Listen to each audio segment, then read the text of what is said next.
Assalamualaikum warahmatullahi wabarakatuh.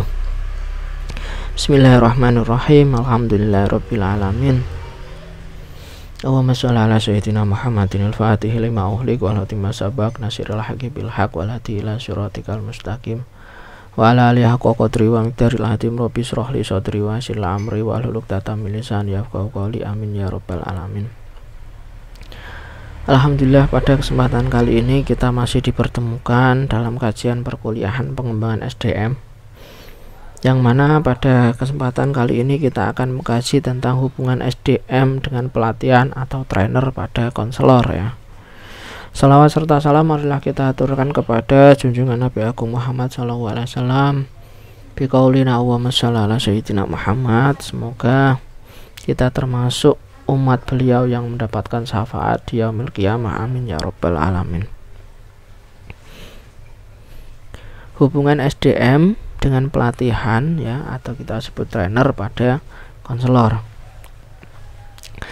Sebelum kita membahas tentang hubungan itu ya, kita mengkaji dulu tentang pelatihan dan pengembangan SDM.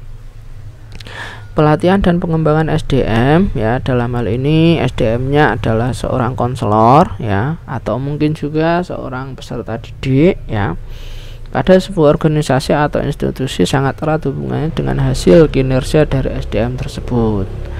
Jadi pengembangan SDM dan juga pelatihan itu sangat mempengaruhi kinerja dari SDM tersebut.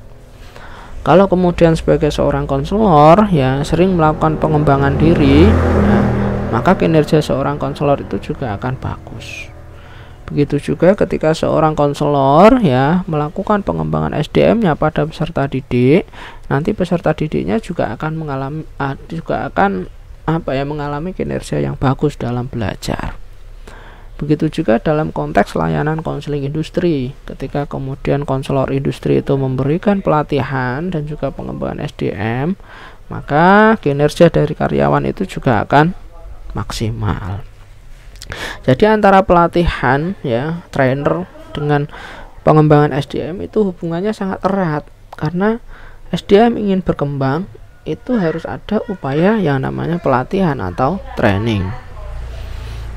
Oleh karena itu dibutuhkan sebuah penilaian untuk mengukur kinerja dan juga pelatihan ya, dilaksanakan setelah ada hasil dari penilaian tersebut.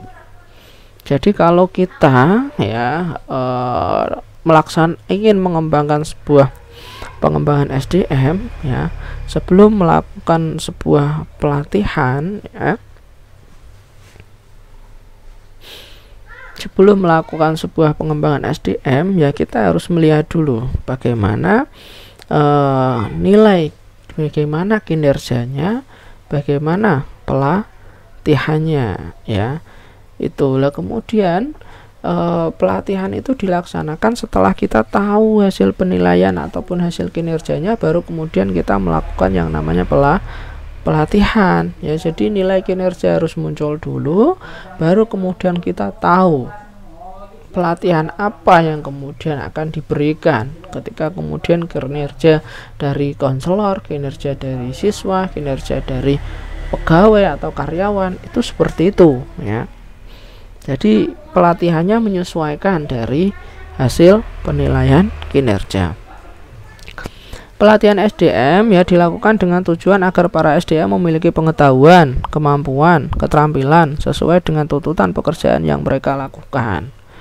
Jadi adanya pelatihan sumber daya manusia ya, bagi konselor, bagi peserta didik, bagi karyawan ya, agar supaya apa tujuannya? Agar supaya SDM tersebut itu memiliki knowledge atau pengetahuan, kemudian memiliki kemampuan atau ability, dan juga memiliki keterampilan atau skill ya, yang tentunya ya dari pengetahuan, kemampuan dan juga keterampilan itu tadi harus sesuai dengan tuntutan pekerjaan ya. Kalau konselor ya, berarti harapannya dengan pengembangan SDM ataupun dengan pelatihan ini dia bisa memiliki pengetahuan, keterampilan dan juga kemauan dalam bidang konseling. Kalau peserta didik ya, harapannya peserta didik bisa memiliki pengetahuan, keterampilan dan juga kemampuan ya sesuai dengan tugas perkembangannya bagi karyawan, ya, agar supaya karyawan itu memiliki pengetahuan, kemampuan dan juga keterampilan, ya, sesuai dengan pekerjaannya.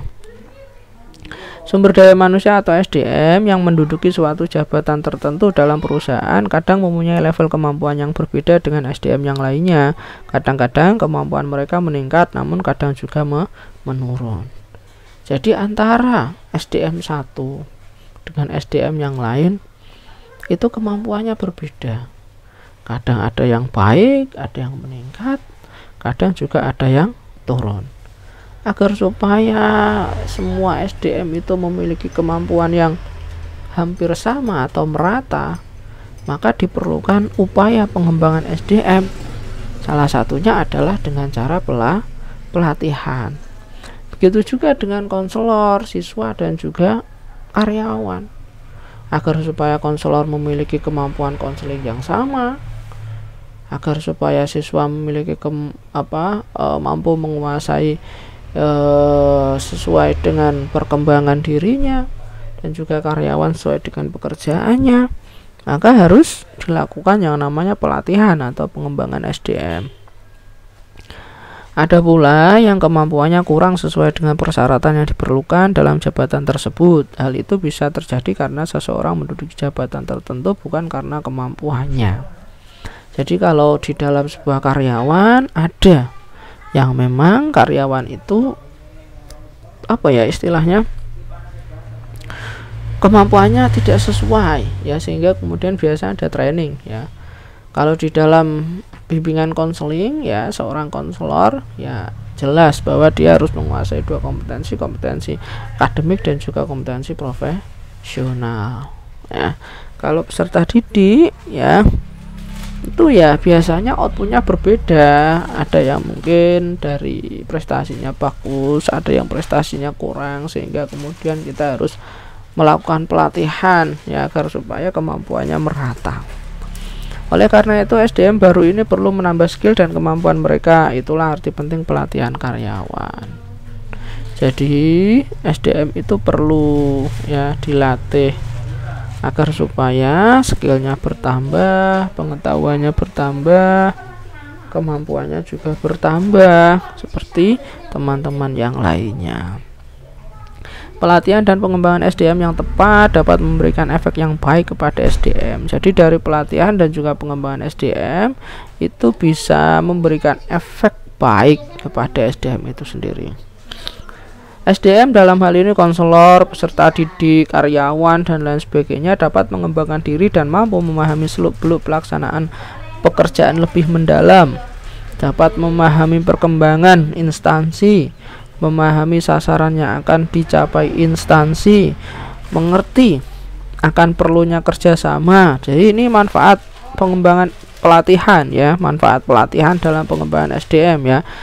Dia tahu dia lebih baik, ya, mampu mengembangkan diri, ya, tahu seluk-beluk pekerjaan yang mendalam, memahami perkembangan instansi, memahami sasaran atau tujuan yang ingin dicapai, mengerti perlunya kerjasama dalam melaksanakan pekerjaan, dapat dengan mudah memahami informasi yang disampaikan perusahaan atau instansi, dapat memahami setiap kesulitan-kesulitan yang dihadapi instansi, mampu melakukan hubungan dengan lingkungan, ya, mampu memahami kebijaksanaan dan peraturan yang berlaku dalam instansi, ya, mampu memahami sistem dan prosedur yang digunakan dalam pelaksanaan tugas instansi, tahu prosedurnya, mampu memahami dan menerapkan perilaku yang mendukung dan dituntut instansi, tahu perilaku di dalam sebuah instansi. Banyak sekali manfaatnya, ya, pelatihan dalam pengembangan SDM. Yang selanjutnya dampak tidak pelatihan. Jadi kalau di dalam sebuah instansi itu tidak melaksanakan pelatihan atau training, ya, maka ini dampaknya, ya, sering berbuat kesalahan dalam bekerja. Jadi nanti karyawannya, konselornya, ya, atau siswanya sering membuat kesalahan kalau tidak sering dilatih.